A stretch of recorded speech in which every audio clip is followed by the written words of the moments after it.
Gua rasa zaman sekarang mempercayai seseorang itu sulit, apalagi menaruh perasaan ke orang yang bisa dipercaya. Mungkin gue juga termasuk orang yang gak bisa dipercaya. Makanya, kali ini gue mau sharing ke kalian tentang pengalaman buruk gue dalam menjalani split hubungan. Kenalin, nama gue Najwa. Gue bukan berasal dari bumi. Gue dari tempat yang jauh dari bumi, yaitu Bekasi. Jangan tanya gimana cara gue bisa nafas di sono. Gue punya insang. Jadi, gue tuh sebenarnya udah punya pacar. Namanya Rehan. Kita pacaran dari awal masuk SMA. Semuanya berjalan menyenangkan dan semestinya. Ya, pacaran anak Bekasi gak jauh beda lah ya sama gaya pacaran anak Jakarta. So, gak usah cain kita ya. Kadang kita hangout bareng, party bareng, ngupil bareng. Bahkan, tiap tanggal jadian, kita selalu ngerayain. 1 bulanan, 2 bulanan, 9 bulanan. Ya gitu deh. Sampai akhirnya, ada hal yang bikin gua khawatir. Nanti setelah lulus hubungan kita bakal gimana? Secara Rehan lanjutin kuliah di univ swasta di kota Bandung. Kebayang kan kalau ntar si Rehan kecantol sama Melia-Melia di Bandung? Tesudi aing. Sebenarnya sih gue pengen kuliah bareng dia di Bandung. Tapi bonyok gue khawatir gak mau ngelepas anak kesayangannya ini. Ya kali dah gue jadi LDR-an. Dengan berat hati, akhirnya kita LDR-an Jakarta-Bandung. Jujur, di awal-awal kuliah gue suka uring-uringan gak jelas gitu. Tiap hari gue selalu chattingan atau video callan tentang apa yang kita alami selama sehari itu. Meskipun sinyalnya jelek, suka bikin gambar merepet-merepet. Andai jarak Jakarta-Bandung hanya terhalang rumah Pak RT. Mungkin gue bisa COD tiap malam sama Rehan. Di kampus, gue orangnya cukup menutup diri. Karena gue tuh tipikal orang yang butuh waktu buat beradaptasi sama orang lain. Dan untungnya, ada yang klop sama gue. Namanya Sony. Sony tuh anak rantau gitu. Kadang ada aja hal konyol yang dia lakuin. Kayaknya dia waktu TK suka nyemilin penghapus yang wangi deh. Dari situ dia sering curhat masalah kosan yang nunggak. Ngirim uang bulanan suka telat. Atau rebutan pakai kamar mandi pas lagi muncak-muncaknya kebelet boker. Jadi kadang gue ngerasa nih anak lucu. Kita sering nongkrong di Warmindo dekat kosannya Sony. Ya, abis kenyang gue mampir ke kosannya. Ya you know lah ya ngapain. Ya belajar lah. Belajar memahami. Namanya juga hati. Kadang gue butuh namanya kasih sayang dari orang yang dekat sama gue. Tapi tanpa disadari gue mulai baper sama kedekatan Sony ke gue. Diam-diam tanpa sepengetahuan Rehan, gue suka jalan gitu sama Sony. Ya palingan nonton atau makan doang. Tenang aja, kita main bersih. Tapi pelan-pelan di situ gue sadar, ini nggak benar. Gue harus jaga jarak. Gue sama Sony kan cuma sebatas temen. Apa gue harus ngejauh dari Sony? Sedangkan Rehan, jauh di sana nggak bisa ngasih gue belayan. Gue bingung. Pelan-pelan gue ngejauh dari dia. Gue coba belajar buat ngebatasin pertemanan ini. Gue juga nggak mau ini jadi masalah ke depannya. Pasti nanti bakal ada yang tersakiti. Entah Rehan, Sony, atau gue. Ntar yang ada, gue dikira nge-PHP-in dia. Dan gue yakin, di sana Rehan bisa jaga hati. Seminggu setelah gue menjauh dari Sony, gue ngerasa feel better lah. Hubungan LDR itu emang berat. Tapi gue yakin, semuanya akan membaik. Semoga tindakan yang gue pilih ini tepat. Singkat cerita, hubungan LDR gue sama Rehan menginjak 2 tahun. Ya, gue lumayan sering ketemu juga sih. Soalnya LDR Jakarta-Bandung gak jauh-jauh amat. Kadang kalau ada long weekend, si Rehan sering balik ke Jakarta buat ngapelin gue. Kadang juga gue main ke Bandung. Tapi lama-kelamaan gue ngerasa hubungan ini makin merenggang. Rasanya kayak spion metik udah dol. Tiap dikencengin malah longgar. Gue ngerasa agak kosong kalau berhubungan sama dia.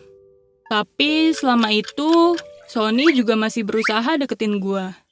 Jir, emang gue seoke apa sih sampai dia mau stay PDKT-in gue? Mau berusaha deket lagi sama Sony, tapi guenya gengsi. Ntar dikira dia cuma sebagai pelampiasan gue doang. Duh, ruwet bener dah nasib gue. Kayak bayaran BPJS. Gak tahu kenapa gue mulai banding-bandingin Sony sama Rehan. Apa gue minta putus aja ya sama Rehan? Tapi gila aja kalau gue yang mulai. Apa gue harus nunggu kesalahan dari dia? Duh, please deh Najwa. Lu tuh udah lama pacaran sama Rehan. Belum tentu lu bisa dapetin yang sebaik dia. Karena gabut, akhirnya gue buat instastory tuh. Biasalah, cuma blank hitam doang pakai background musik galau. Mendadak, seolah semesta tahu apa yang gue mau. Terus, Sony replay story gue kayak gini. Wah, kamu kenapa? Akhirnya gue bales. Gak kenapa-napa kok. Tapi dia berusaha baik sama gue dan ngerayu gue buat nyeritain kenapa gue buat instastory itu. Cerita aja sama aku. Wah, ya jelas dong gue bakal cerita. Akhirnya gue bales dia. Ya udah, move WA aja ya. Gue lagi butuh temen curhat nih. Dan akhirnya kita chattingan dari jam 9 malam sampai mau subuh. Anjir, udah lama gue gak ngerasain euforia PDKT ini. Pada ngerasain gak sih? Gak berselang lama, akhirnya kita makin deket banget. Sampai akhirnya si Sony nembak gue. Oh my god, udah lama gue gak ditembak sama cowok. Deg-degan juga ya. Gue sih gak kaget. Secara emang dia getol banget deketin gue dari dulu. Oke deh, gue terima. Tapi Rehan gimana ya? Jujur, gue masih ada rasa sayang sama dia. Tapi jujur, gue butuh seseorang yang selalu ada di deket gue. Beberapa minggu ini, gue jarang banget komunikasi sama Rehan. Sampai akhirnya, gue paksain buat ngehubungin Rehan. Kalian paham lah ya maksud gue apaan. Dan Rehan ngangkat telepon gue. Halo Yang? Terus dia jawab, tumben banget nelpon jam segini. Kenapa? Gue berusaha basa-basi. Tapi emang nih mulut kalau buat mutusin orang berat banget. Nggak apa-apa kok. Cuma mau ngobrol aja. Oh, kirain kenapa? Tenggorokan gue jadi gatel. Ray, kamu tahu kan kalau akhir-akhir ini hubungan kita mulai merenggang? Bahkan garing banget. Kita chattingnya juga udah nggak nyambung. Ya gimana ya? Kamu paham kan? Sedangkan kita juga punya kesibukan masing-masing yang ngebuat kita nggak ada waktu satu sama lain. Tiba-tiba Rehan motong. Kamu minta putus? Gue makin deg-degan dong. Ya menurut kamu, toh kalau dipaksain nggak akan baik. Jadi, terus Rehan motong lagi.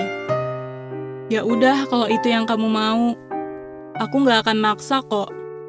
Makasih ya buat 5 tahun yang indah ini. Teleponnya dia matiin. Gue sedih bukan main. Tapi di lain sisi gue lega dan tenang. Karena ada Sony di sisi gue. Seminggu setelah putus, hidup gue kayak LGBT. Lebih berwarna. By the way, meskipun gue udah putus sama Rehan, bukan berarti gue blokir semua kontaknya. Justru gue berharap dia baik-baik aja di sana. Oh iya, kebetulan gue lagi nunggu Sony buat malam mingguan. Sambil nunggu sih, gue iseng-iseng kepoin IG-nya Rehan. Ternyata dia posting foto berdua cewek. Gue sih seneng-seneng aja. Toh, gue juga punya cowok baru. Wah, cantik juga nih cewek barunya Ray. Kebetulan si Ray nge-tag akun ceweknya. Saking keponya, gue klik dong. Dan ternyata itu adalah hal terburuk yang harusnya nggak perlu gue tahu. Gue scroll down, dari atas ke bawah, ternyata isinya foto mesra-mesraan sama Ray. Dan gue bener-bener stalk tuh cewek sampai postingan terlamanya. 2018?